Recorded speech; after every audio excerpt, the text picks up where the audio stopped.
the love and in the light of the one infinite creator. We communicate now. Questioner, I would like to trace the energy that I assume comes from the logos. I will make a statement and let you correct me and expand on my concept. From the logos comes all frequencies of radiation of light.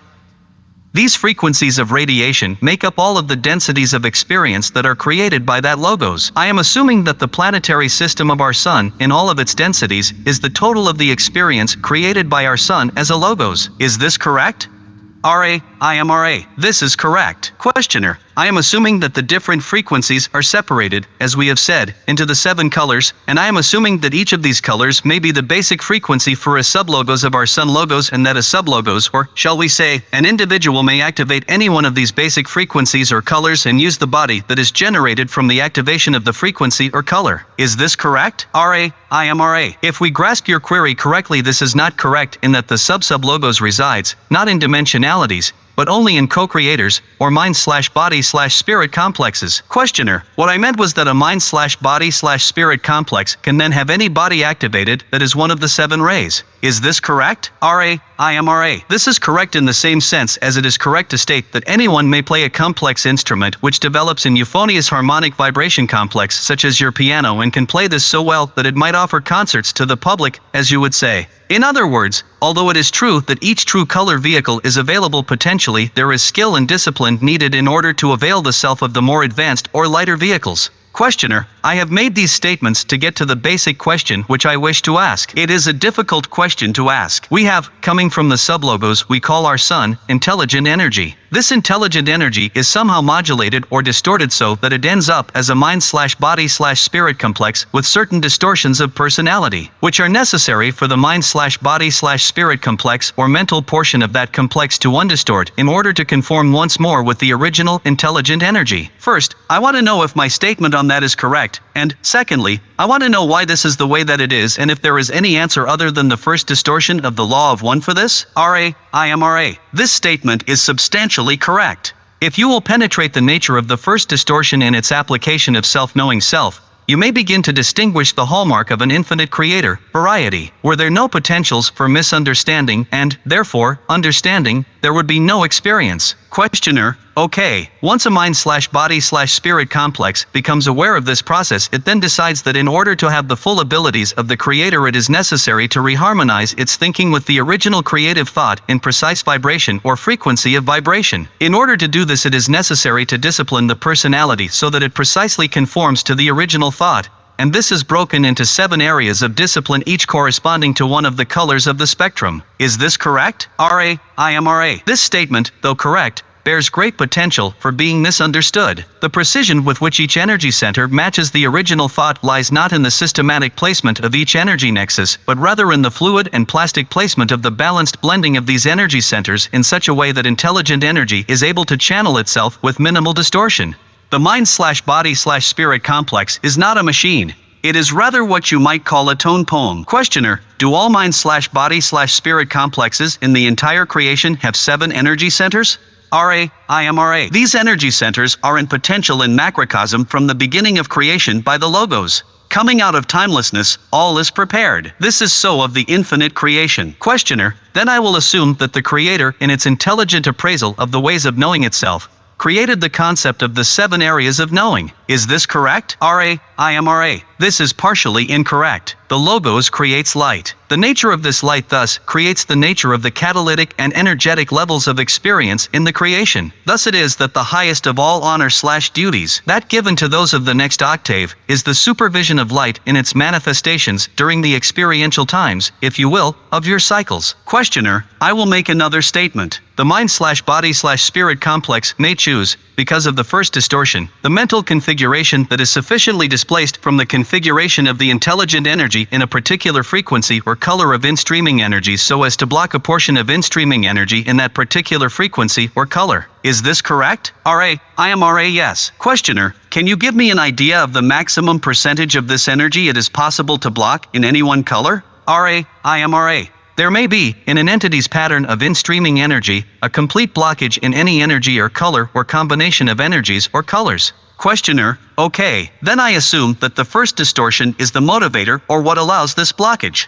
Is this correct? RA.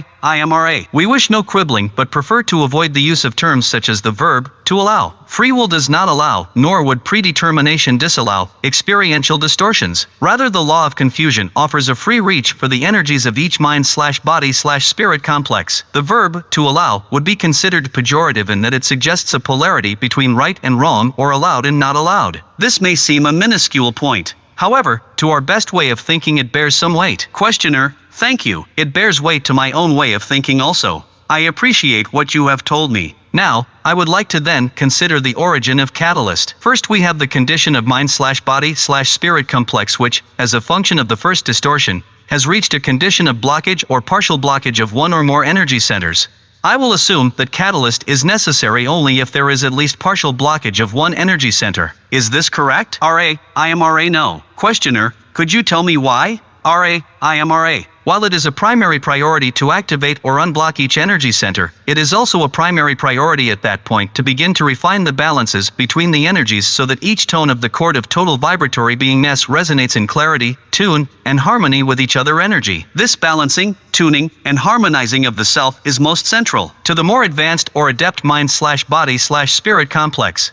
Each energy may be activated without the beauty that is possible through the disciplines and appreciations of personal energies or what you might call the deeper personality or soul identity. Questioner, let me make an analogy that I have just thought of. A 7-stringed musical instrument may be played by deflecting each string a full deflection and releasing it, producing notes.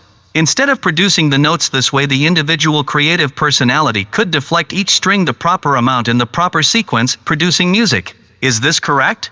RA.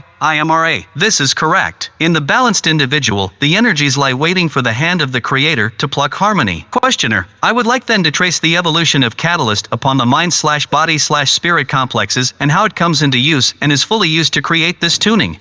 I assume that the sublogos that formed our tiny part of the creation, using the intelligence of the logos of which it is a part, provides the base catalyst that will act upon mind/body complexes and mind/body/spirit complexes before they have reached a state of development where they can begin to program their own catalyst. Is this correct? RA. This is partially correct. The sublogos offers the catalyst at the lower levels of energy, the first triad. These have to do with the survival of the physical complex. The higher centers gain catalyst from the biases of the mind/body/spirit complex itself in response to all random and directed experiences. Thus the less developed entity will perceive the catalyst about it in terms of survival of the physical complex with the distortions which are preferred. The more conscious entity, being conscious of the catalytic process, will begin to transform the catalyst offered by the sublogos into catalyst which may act upon the higher energy nexi. Thus the sublogos can offer only a basic skeleton, shall we say, of catalyst. The muscles and flesh having to do with the, shall we say, survival of wisdom, love, compassion, and service are brought about by the action of the mind/body/spirit complex on basic catalyst so as to create a more complex catalyst which may in turn be used to form distortions within these higher energy centers. The more advanced the entity, the more tenuous the connection between the sublogos and the perceived catalyst until, finally, all catalyst is chosen, generated, and manufactured by the self, for the self. Questioner, which entities incarnate at this time on this planet would be in that category of manufacturing all of their catalyst? RA. We find your query indeterminate but can respond that the number of those which have mastered outer catalyst completely is quite small. Most of those harvestable at this space/time nexus have partial control over the outer illusion and are using the outer catalyst to work upon some bias which is not yet in balance. Questioner, in the case of service to self-polarization, what type of catalyst would entities following this path program when they reach the level of programming their own catalyst? RA. The negatively oriented entity will program for maximal separation from and control over all those things and conscious entities which it perceives as being other than the self. Questioner, a positively oriented entity may select a certain narrow path of thinking and activities during an incarnation and program conditions that would create physical pain if this were not followed. Is this correct? RA. This is correct. Questioner, would a negatively oriented entity do anything like this? Could you give me an example? RA. A negatively oriented individual mind/body/spirit complex will ordinarily program for wealth, ease of existence, and the utmost opportunity for power. Thus many negative entities burst with the physical complex distortion you call health. However, a negatively oriented entity may choose a painful condition in order to improve the distortion toward the so-called negative emotive mentations such as anger, hatred, and frustration. Such an entity may use an entire incarnative experience honing a blunt edge of hatred or anger so that it may polarize more towards the negative or separated pole. Questioner: prior to incarnation, as an entity becomes more aware of the process of evolution and has selected a path, whether it be positive or negative, at some point the entity becomes aware of what it wants to do with respect to unblocking and balancing its energy centers. At that point it is able to program for the life experience those catalytic experiences that will aid it in its process of unblocking and balancing. Is that correct? RA. That is correct. Questioner: the purpose then, of what we call the incarnate physical state, seems to be wholly or almost wholly that of experiencing the programmed catalyst and then evolving as a function of that catalyst. Is that correct? RA. We shall restate for clarity: the purpose of incarnative existence is evolution of mind, body, and spirit. In order to do this it is not strictly necessary to have catalyst. However, without catalyst the desire to evolve and the faith in the process do not normally manifest, and thus evolution occurs not. Therefore, catalyst is programmed and the program is designed for the mind/body/spirit complex for its unique requirements. Thus it is desirable that a mind/body/spirit complex be aware of and hearken to the voice of its experiential catalyst, gleaning from it that which it incarnated to glean. Questioner: then it seems that those upon the positive path as opposed to those on the negative path would have precisely the reciprocal objective in the first three rays, red, orange, and yellow. Each path would be attempting to utilize the rays in precisely the opposite manners. Is this correct? RA. It is partially and even substantially correct. There is an energy in each of the centers needed to keep the mind/body/spirit complex, which is the vehicle for experience, in correct conformation and composition. Both negative and positive entities do well to reserve this small portion of each center for the maintenance of the integrity of the mind/body/spirit complex. After this point, however, it is correct that the negative will use the three lower centers for separation from and control over others by sexual means, by personal assertion, and by action in your societies. Contrariwise, the positively oriented entity will be transmuting strong red ray sexual energy into green ray energy transfers and radiation in blue and indigo, and will be similarly transmuting selfhood and place in society into energy transfer situations in which the entity may merge with and serve others and then, finally, radiate unto others without expecting any transfer in return. Questioner: can you describe the energy that enters these energy centers? Can you describe its path from its origin, its form, and its effect? I don't know if this is possible. RA. This is partially possible. Questioner: would you please do that? RA. The origin of all energy is the action of free will upon love. The nature of all energy is light. The means of its ingress into the mind/body/spirit complex is duple. Firstly, there is the inner light, which is Polaris of the self, the guiding star. This is the birthright and true nature of all entities. This energy dwells within. The second point of ingress is the polar opposite of the North Star, shall we say, and may be seen, if you wish to use the physical body as an analog for the magnetic field, as coming through the feet from the earth and through the lower point of the spine. This point of ingress of the universal light energy is undifferentiated until it begins its filtering process through the energy centers.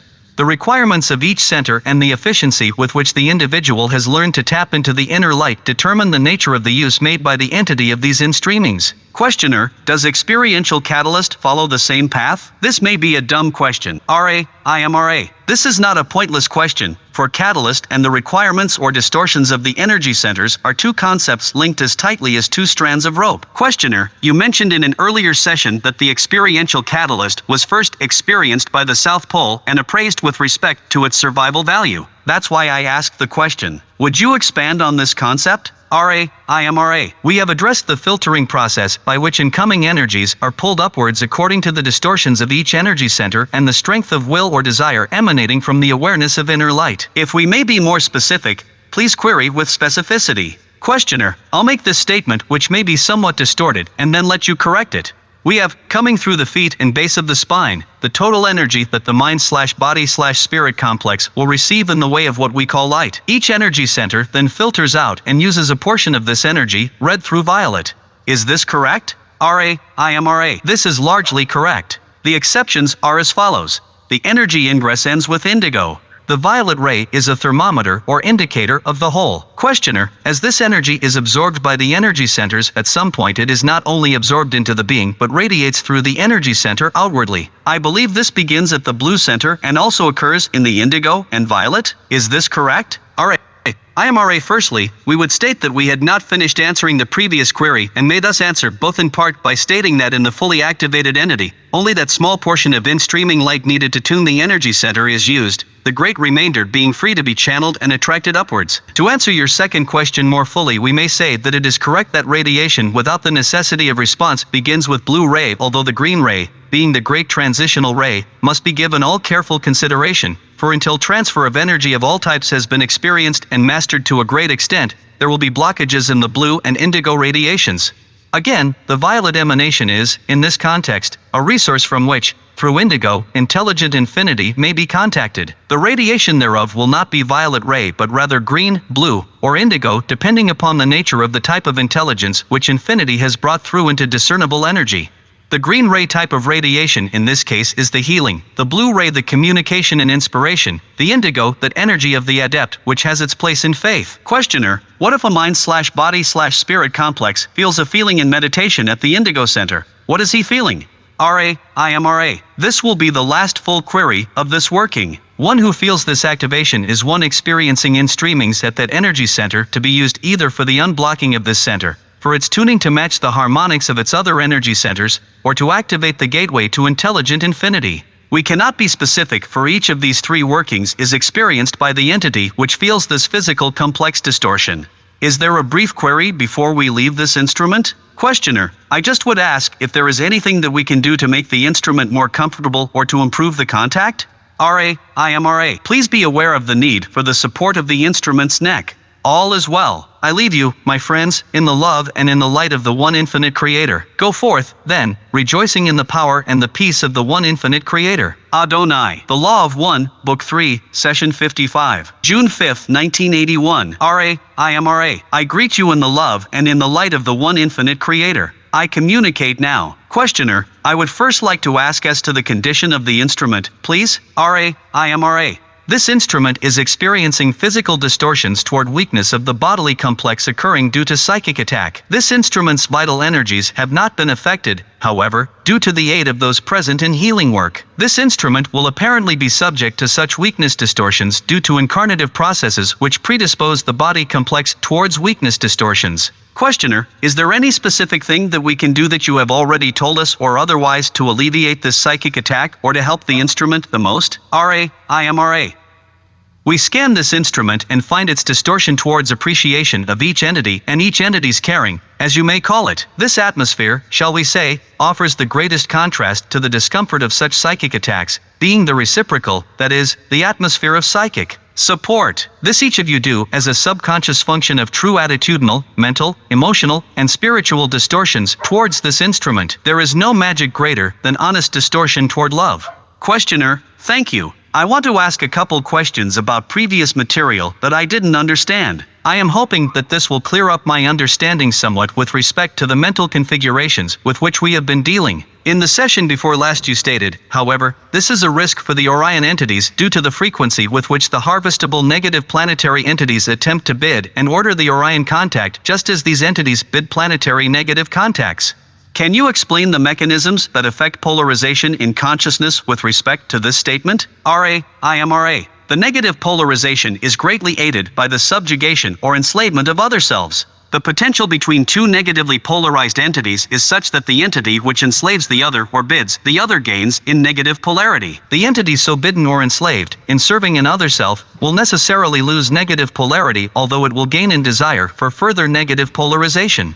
This desire will then tend to create opportunities to regain negative polarity. Questioner, am I to understand then that just the fact that the third density entity calls or bids an Orion Crusader is a polarizing type of action that affects both entities?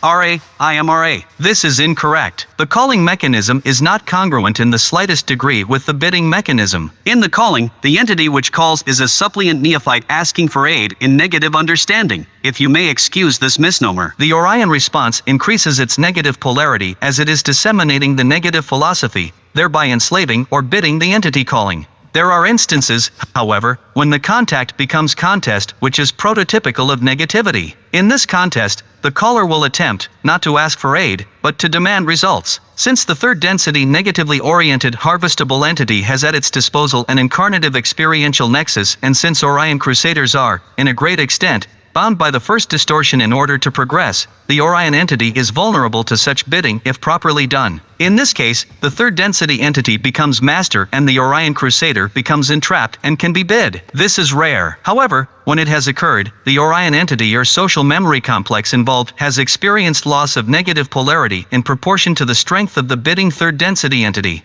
Questioner, you mentioned that this will work when the bidding is properly done. What did you mean by when the bidding is properly done? IMRA. To properly bid is to be properly negative. The percentage of thought and behavior involving service to self must approach 99% in order for a third density negative entity to be properly configured for such a contest of bidding. Questioner, what method of communication with the Orion entity would a bidder of this type use? IMRA. The two most usual types of bidding are 1. The use of perversions of sexual magic. 2. The use of perversions of ritual magic. In each case, the key to success is the purity of the will of the bidder. The concentration upon victory over the servant must be nearly perfect. Questioner, can you tell me, in the polarizations in consciousness, if there is any analogy with respect to what you just said in this type of contact with respect to what we are doing right now in communicating with RA?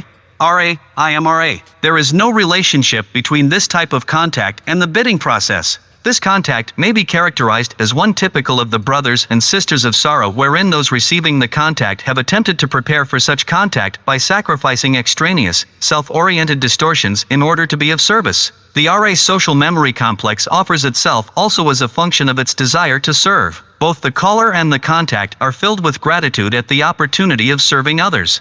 We may note that this in no way presupposes that either the callers or those of our group in any way approach a perfection or purity such as was described in the bidding process. The calling group may have many distortions and the working with much catalyst, as may those of RA. The overriding desire to serve others, bonded with the unique harmonics of this group's vibratory complexes, gives us the opportunity to serve as one channel for the one infinite creator. Things come not to those positively oriented, but through such beings. Questioner, thank you. You have stated in an earlier session that until transfers of energy of all types have been experienced and mastered to a great extent, there will be blockages in the blue and in the indigo radiations. Could you explain that more fully? IMRA. At this space/time we have not covered the appropriate intermediate material. Please request Ion at a more appropriate space/time nexus. Questioner, I'm sort of hunting around here for an entry into some information.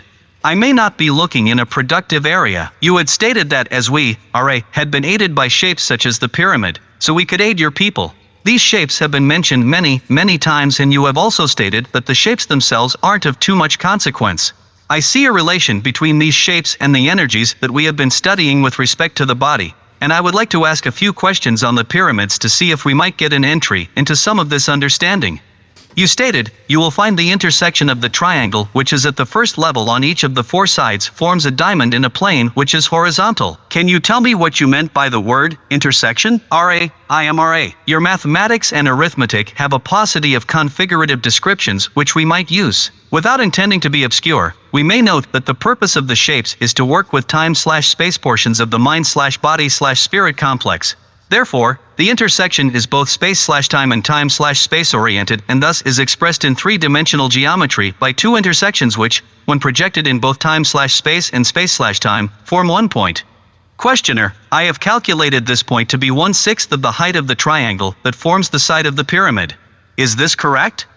IMRA. Your calculations are substantially correct, and we are pleased at your perspicacity. Questioner, this would indicate to me that in the Great Pyramid at Giza, the Queen's Chamber, as it is called, would be the chamber used for initiation. Is this correct? IMRA.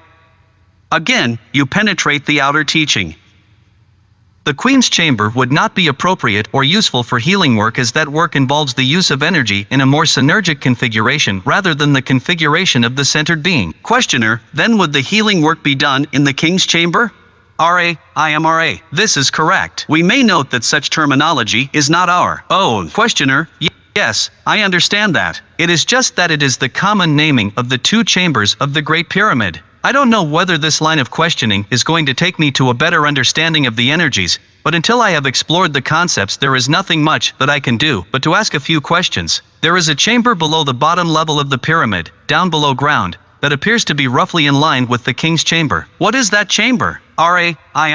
We may say that there is information to be gained from this line of querying. The chamber you request to be informed about is a resonating chamber. The bottom of such a structure, in order to cause the appropriate distortions for healing catalyst, shall be open. Questioner, the book, The Life Force of the Great Pyramid, has related the Ankh shape with a resonance in the pyramid. Is this a correct analysis? RA. We have scanned your mind and find the phrase working with crayons. This would be applicable. There is only one significance to these shapes, such as the crux ansata, that is the placing in coded form of mathematical relationships. Questioner, is the 76 degrees and 18-foot angle at the apex of the pyramid a critical angle? RA. For the healing work intended, this angle is appropriate. Questioner, why does the king's chamber have the various small chambers above it?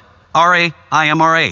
This will be the last full query of this working. We must address this query more generally in order to explicate your specific question. The positioning of the entity to be healed is such that the life energies, if you will, are in a position to be briefly interrupted or intersected by light. This light then may, by the catalyst of the healer with the crystal, manipulate the oral forces, as you may call the various energy centers, in such a way that if the entity to be healed wills it so, corrections may take place. Then the entity is re-protected by its own, now less distorted, energy field and is able to go its way. The process by which this is done involves bringing the entity to be healed to an equilibrium. This involves temperature, barometric pressure, and the electrical charged atmosphere.